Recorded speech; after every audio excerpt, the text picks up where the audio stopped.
This is Andy Parra for Boxing Social in association with Betfred. It's very late on Friday night ahead of tomorrow, but I'm delighted to be joined by promoter Eddie Hearn. Eddie, how are you feeling ahead of what should be an interesting night of boxing? I'm a little bit nervous because like people are lining up to slate us, do you know what I mean? And I think it's going to be a really good show. I think it's going to be a mix of some World Championship boxing, celebrity, glitz, glamour, and two geezers having a fight who are average but desperately want to win. So I'm excited.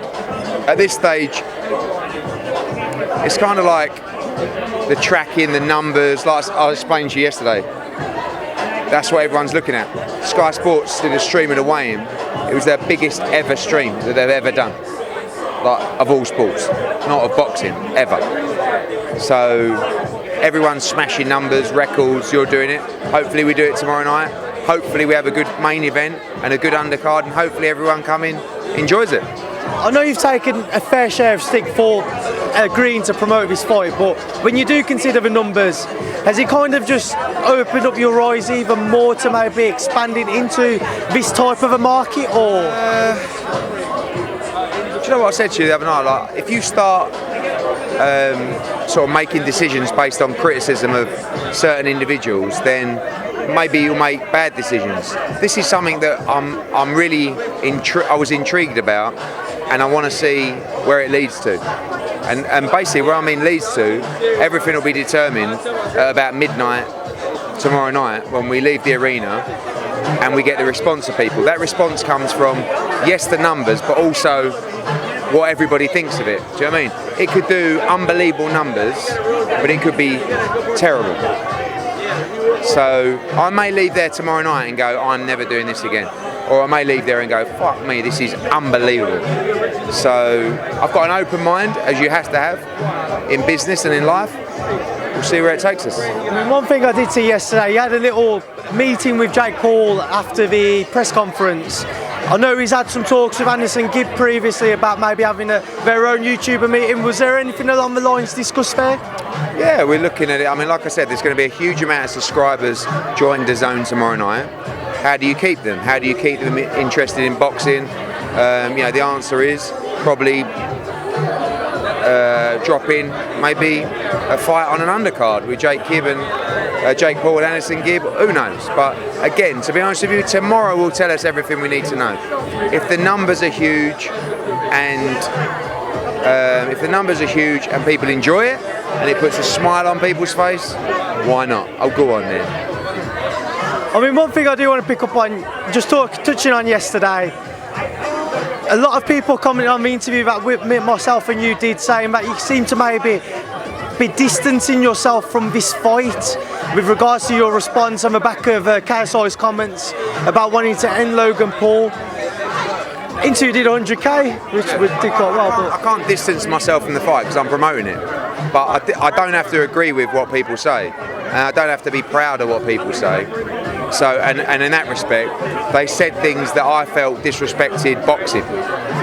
So I'm not a puppet master, you know. I do what I want to do, but I didn't like what they said, but I know what they meant, you know. I'm in a proper interview over here.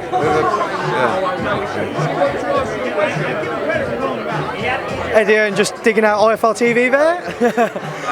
Yeah, so, you know, I don't represent these guys. I don't have to defend them. When I represent you, sometimes I will defend you when all the chips are down. Do you know what I mean? It's my job. I'll have your back.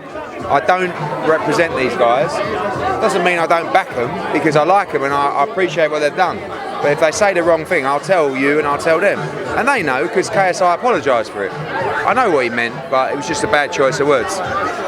Just to touch on today as well, it was obviously an altercation between Vidal Riley and Shannon Briggs. What's your knowledge of what happened? I've seen a few videos. Like, they've been at it all week, haven't they? You know, it's boiling point now. You know, everybody's ready to fight.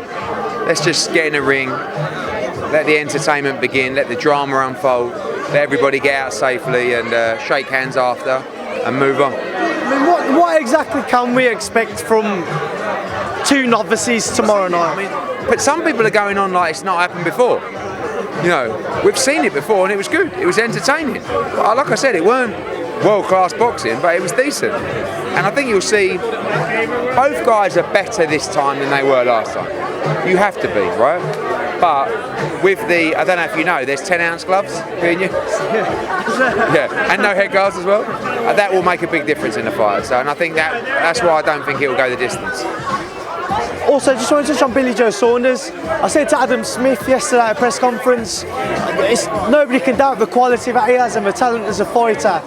But he hasn't had that American exposure. He's after the Canelos, the Golovkins, etc. How much pressure is there on him tomorrow to deliver a performance that will catapult his name over on these shores? Sometimes if you look too good, you don't get the big fights, you know. He needs to win and he needs to win well, you know, and he knows that. I think he's trying not to put too much pressure on himself because ultimately you just want to win.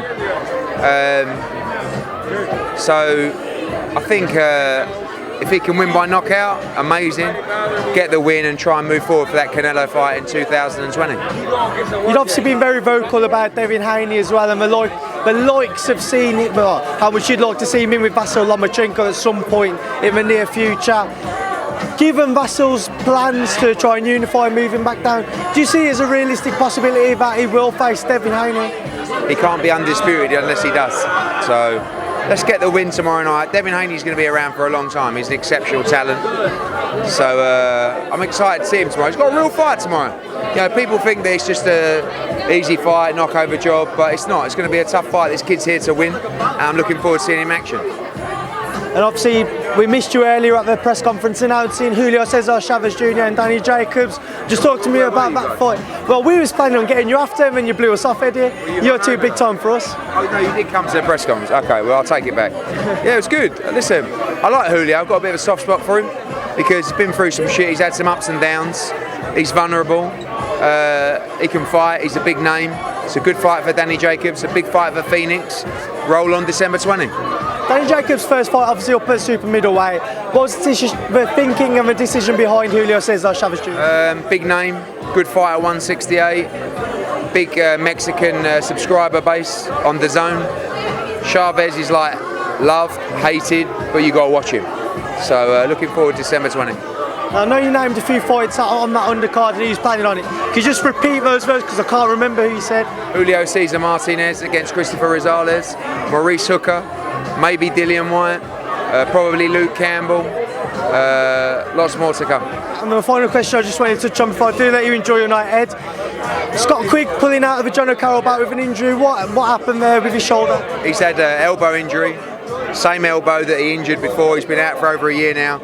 Going to reschedule that fight for January or February, and we're going to replace that fight potentially with Dillian Whyte. We're looking into that over the weekend. There'll be an announcement next week. Who would you say at this early stage you would be looking at for Dillian if he was to be able to get back onto that card? Shannon Briggs. I can't tell. I was going to say these days I don't know whether he's 10 or Listen, it's not going to be a top 5, top 10 guy, but it'll be a credible fight. Well, Eddie, and I want you to enjoy your night now. You've had a busy week. Thanks for myself for Boxing Social. Okay.